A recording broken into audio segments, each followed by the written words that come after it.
After Aaron Rodgers and Davante Adams, he was the priority. Now, De'Vondre Campbell is staying with the Green Bay Packers. You are Locked On Packers, your daily Green Bay Packers podcast. Part of the Locked On Podcast Network, your team every day.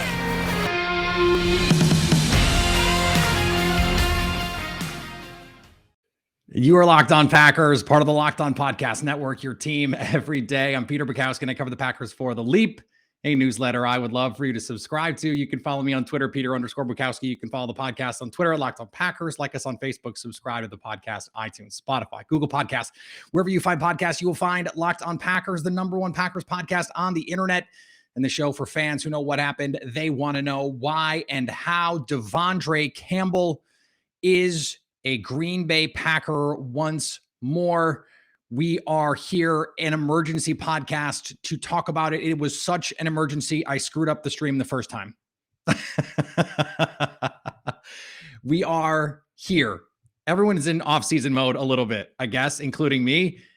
De'Vondre Campbell is back on a 5-year, $50 million deal.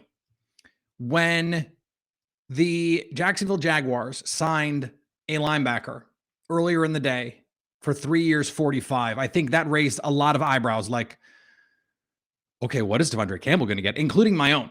I'm going, if De'Vondre Campbell is going to get 15, 16 plus million, that's just too much. That's just too much for the Green Bay Packers to stomach. I think it's too much for almost any linebacker. I mean, it's too much for Fred Warner. It's too much for Darius Leonard, for me. And I think it's too much in this defense as well. The LA Rams just won the Super Bowl with Troy Reeder as a starting linebacker. 2 years ago, the Chiefs won a Super Bowl with Anthony Hitchens and Damian Wilson playing linebacker. You do not need a high-end linebacker to win games, especially if your offense is really good, which Green Bay's is going to be. What's interesting is earlier in the day, we got a report from Aaron Wilson over at Pro Football Network that the Packers were going to bring back Russell Douglas. And Tom Silverstein had previously reported that De'Vondre Campbell was going to hit the market. He was going to test the free agent market. And I suppose technically he did that because he signed after the tampering period began. So he was able to talk to other teams to see what the market truly was out there for his services. And he ends up coming back to the Packers. Tom Silverstein has the numbers on the deal. It's $16.25 million in year one, 21 in the first 2 years, and 32 over the first 3 years. So it's really 10 million per. We're going to see the cap implications of this in a little bit. We will see exactly what it looks like on the cap in 2022. But it's not fake money. It's real money. But also, we just know it's going to be structured in a way that makes sense for Green Bay in 2022 specifically. The cap is going to explode in 2023 and probably explode again in 2024. The new rights money, the Amazon money is going to be huge for the salary cap. What makes this more interesting, though, is it comes in the backdrop of what we know about what happened earlier in the day, and that is the Packers released Za'Darius Smith. The Packers re-signed Preston Smith. Davante Adams is still not signed. He is still unhappy with where the negotiations are with the Green Bay Packers, and Aaron Rodgers is still unsigned. Now, it may be the case that the Rodgers money that they're freeing up, and what's funny is we're hearing from people like Tom Silverstein and Ian Rappaport about how the Packers are saving a significant amount of money on the cap with the new Aaron Rodgers deal. And we don't have a new Aaron Rodgers deal. At least we don't know what it looks like. It's not been submitted to the league. So that money has not technically been saved yet. The Packers still have plenty of work to do just to get under the cap, much less have room for De'Vondre Campbell and Davante Adams.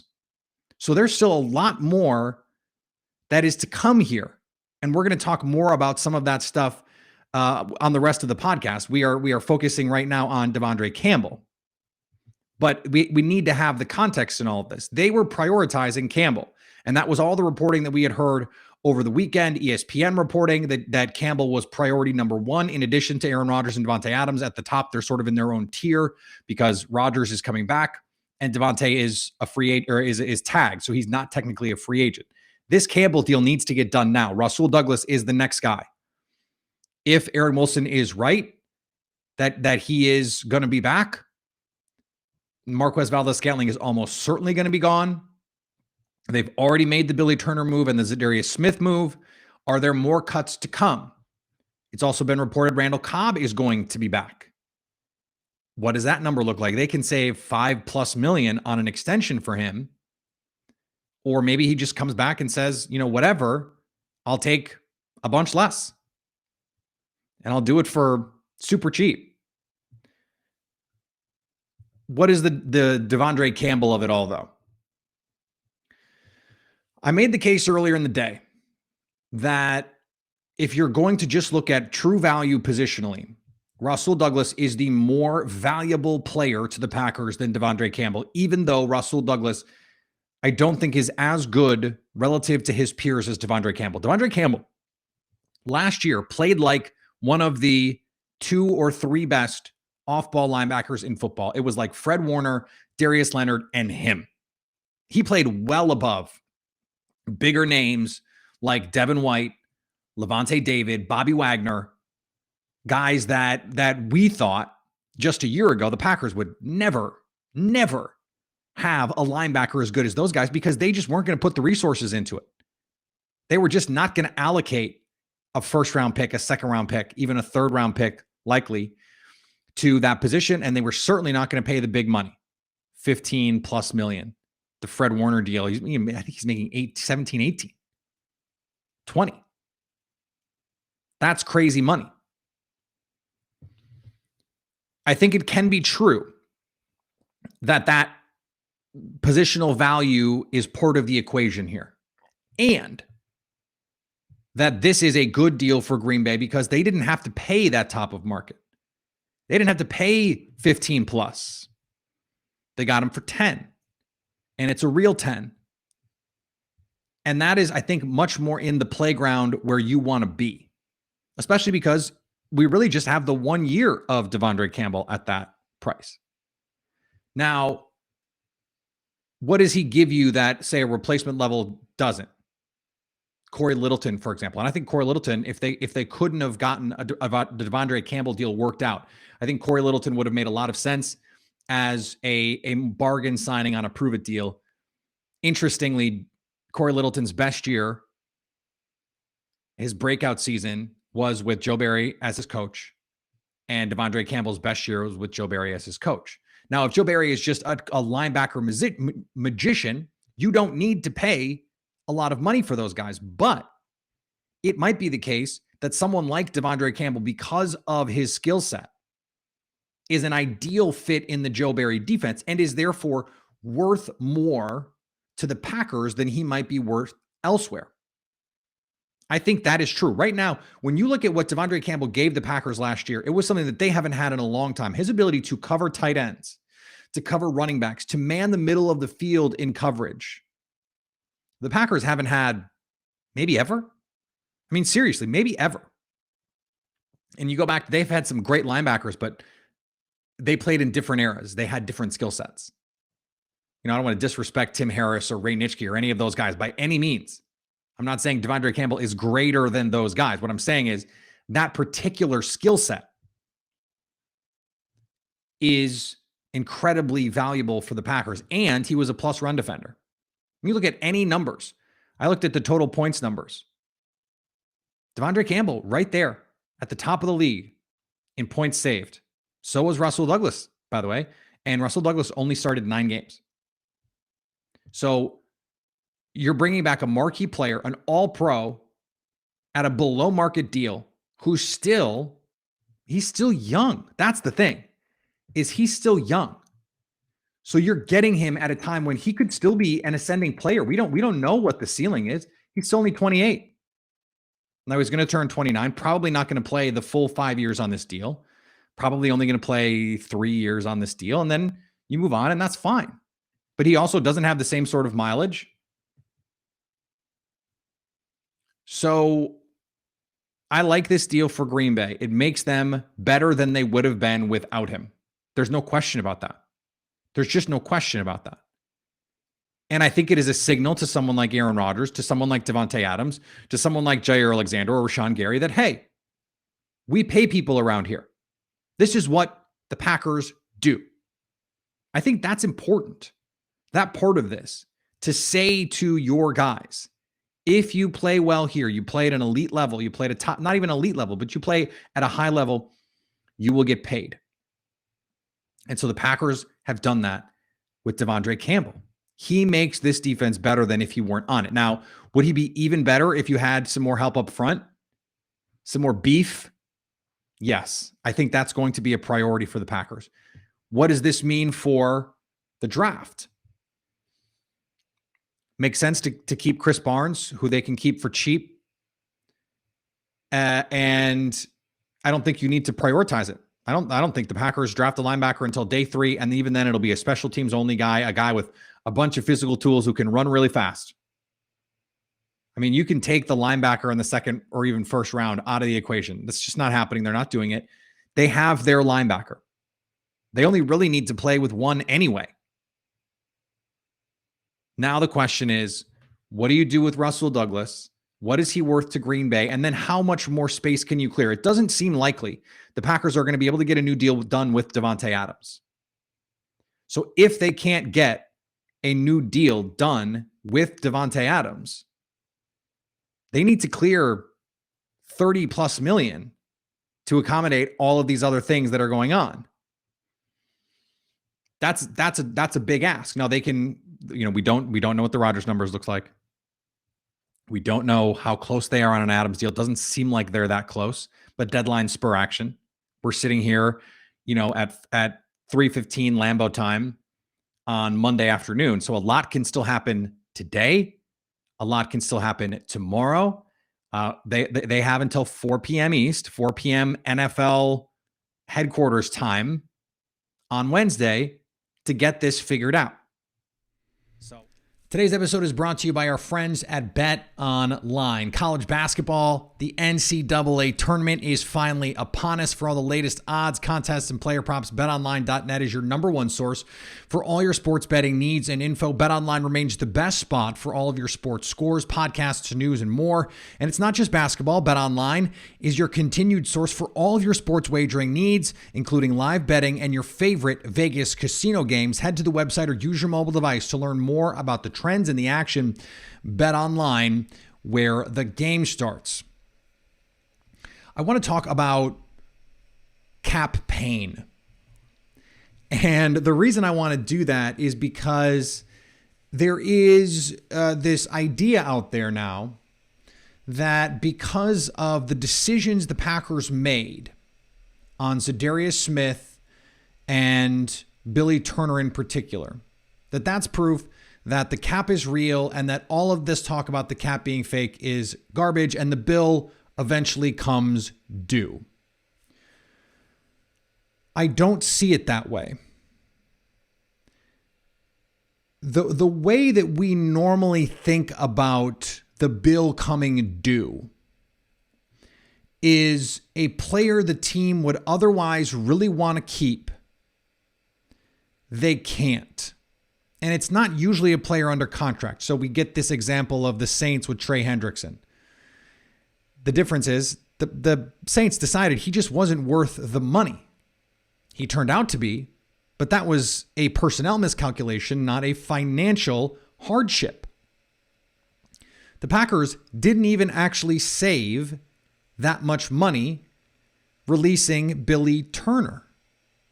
What they had was a plan that they liked better at right tackle. Elton Jenkins and Josh Nijman. Elton Jenkins is just going to be a flat out better right tackle than Billy Turner. And that is, by the way, no shot and no shade at Billy Turner, who progressively got better in his time with the Green Bay Packers, who moved to tackle and handled that with aplomb and became a highly reliable player, a leader in the locker room. He deserves all of the credit for that. Elgton Jenkins is just a better player. And so you have John Runyon Jr., who plays well at left guard. You've got Josh Myers, who you drafted. And you have Royce Newman, who you're really high on. And you have this swing tackle in Yosh Nijman, who, if you need him to play, you feel comfortable with him playing. Elgton Jenkins can back up all the interior spots if necessary, and you can throw Nijman out there. Now, you're going to have to cross-train him, but they obviously feel comfortable enough about doing that. They have a stud to replace Billy Turner, so the juice is worth the squeeze. And in this case, the squeeze isn't that much. You're releasing a player who, just objectively, overall, you'd want on your roster. Packers' offensive line is worse today than it was yesterday because Billy Turner is no longer on this team. But the starting five might actually be better just because of the value and the quality that Elgton Jenkins brings. And I don't know why you wouldn't feel comfortable with Nijman being the starter there until Elgton Jenkins can be happy. And Elgton Jenkins, he might miss some time. 4, 6, 8, maybe even 10 games. What's important is that he's there in the playoffs. That's where the Packers are. That's the only thing that really matters, is the playoffs. The same thing or something similar is true with Za'Darius Smith. Yes, you'd rather have Za'Darius Smith than not have him. But the Packers extended Preston Smith on what turns out is really just a series of one-year deals, but he is betting on himself to say, I'm going to continue to be worth it. So this is a contract that makes sense for both sides and is a credit to Preston Smith, who went from a player who shined in 2019, who then became the butt of every joke in 2020. He came in out of shape, which is true, did not play well, did not seem to be playing hard, lost his starting job to Rashawn Gary, and immediately started playing well again. It was like he just needed that little bit of fire, but then came in this past season in great shape, motivated, focused, and played his ass off. He was terrific and became a core player on this team, became a leader on this team, became a role model on this team. All the credit in the world goes to Preston Smith, and the same for Rashawn Gary, who made himself this player.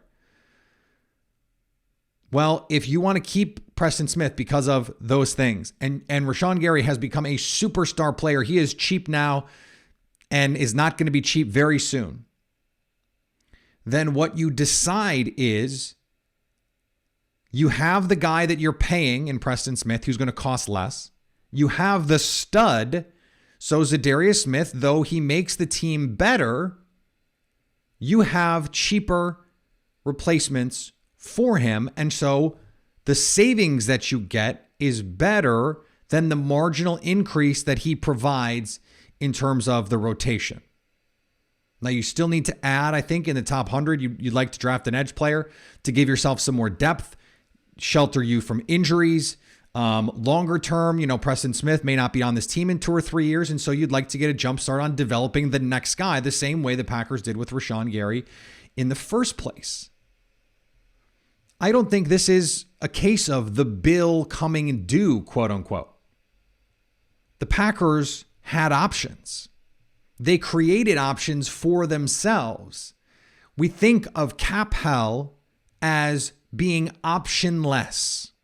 Now, of course, you always have the option to keep a player or release him, but we think of cap hell as they had no choice but to release Za'Darius Smith. That's not true. They could have restructured him again, pushed more money out into the future. The cap is exploding in a year, and it's probably going to explode even more after that. They could keep pushing money out. They chose not to because it was a prudent financial decision, but also because they have the guys. This was not a case where you're moving on from an excellent player with no plan. That's cap hell. That's cap hell. The Packers do such a good job of planning for these eventualities. They did it with Jamal Williams. They knew that they were going to have 2 running backs coming up. They drafted a running back. They knew even when they drafted Preston and Za'Darius Smith, probably one of those guys at least is not going to play out their whole contract. And edge rush is so important. They loved Rashawn Gary. They bring in Rashawn Gary. Now, they haven't quite done the same thing with receivers, but they've done it along the offensive line. They've done it with corners. They've done it with safeties. Darnell Savage was a direct response to this issue at corner. They knew they were going to need a safety, and they got one. The same offseason, they signed Adrian Amos because not only did they need one, but it's insurance if Amos doesn't work out and you have to move on from him in 2 years. That contract worked is a credit both to the team and to Amos. We think of being forced to make decisions. So it is the case that the Packers made these cuts, not because those players were bad, but because of the cap. And so if you want to say, well, but they were decisions made because of the cap, technically that's right. But the decision was predicated on the idea that the savings that they were getting was better relative to the options. And in this case, and I think this is crucial to the point, in this case, the Packers' options were really good. Were really good. When you plan for these financial eventualities, they're not forced on you the same way. Not the same way that Dallas screwing up the Zeke Elliott deal. And the structure of that is heinous. They had to move on from Amari Cooper, basically had to, because they couldn't move on from Zeke Elliott. And by the way, didn't want to. They made that choice too. Let me give you another example. Last year, the Packers could have saved some money moving on from Dean Lowry. They didn't. Why didn't they? Because they had no one else. There was no one else to play. They didn't have another 5-tech on their roster. And by the way, he showed out. He had a very good season. But they didn't have options. They were forced essentially to keep him. Yes, the restructures have consequences down the line. In a lot of cases, Billy Turner ends up being more expensive this year to release than he would otherwise be because of the restructures. Za'Darius Smith becomes more expensive because of the restructures. But ultimately, these were decisions made because the Packers had better options plus savings. Rashawn Gary plus the $15 million that you save is better than having Za'Darius Smith on the roster. Well, that speaks to how good Rashawn Gary is because Za'Darius Smith is worth the $15 million. Easily is worth that delta. So having Rashawn Gary is actually what makes that all work. And so I think we have to remember that when we think about the way the salary cap works, is if you can keep pushing money out if in the process you're planning for the eventualities that those contracts create with the backfill of the rest of your roster. So David Bakhtiari, the Packers might have to move on from David Bakhtiari in 3 years, right? Even though his contract is going to be longer than that. If you have someone in place, that becomes a lot easier to do. And so you can't just say, oh, well, the cap. I don't blame the cap for this. This was not the cap forcing the Packers' hand, even with all of the work that they had to do to get under the cap, which they still have, by the way. And we're going to talk about that in just a second. Today's episode is brought to you by Rock Auto. With the ever-increasing number of makes and models, it's now impossible for your local chain auto parts store to stock all the parts you need. So why endure often pointless or seemingly intimidating questions and wait while the person behind the counter orders the parts on their computer, choosing the only brands their warehouse happens to carry? You have computers. You have a phone with access to rockauto.com at home or in your pocket. So save time and money when using Rock Auto. Why choose to spend 30%, 50%, even 100% more for the same parts from a chain store or car dealership? RockAuto.com is a family business serving do-it-yourselfers for over 20 years. Rock Auto prices are reliably low for every customer. They have everything you could need, from brake lights, tail lamps, motor oils, and even new carpet. Go to their website and see all the parts available for your car or truck and write Locked On in their How Did You Hear About Us box so they know we sent you.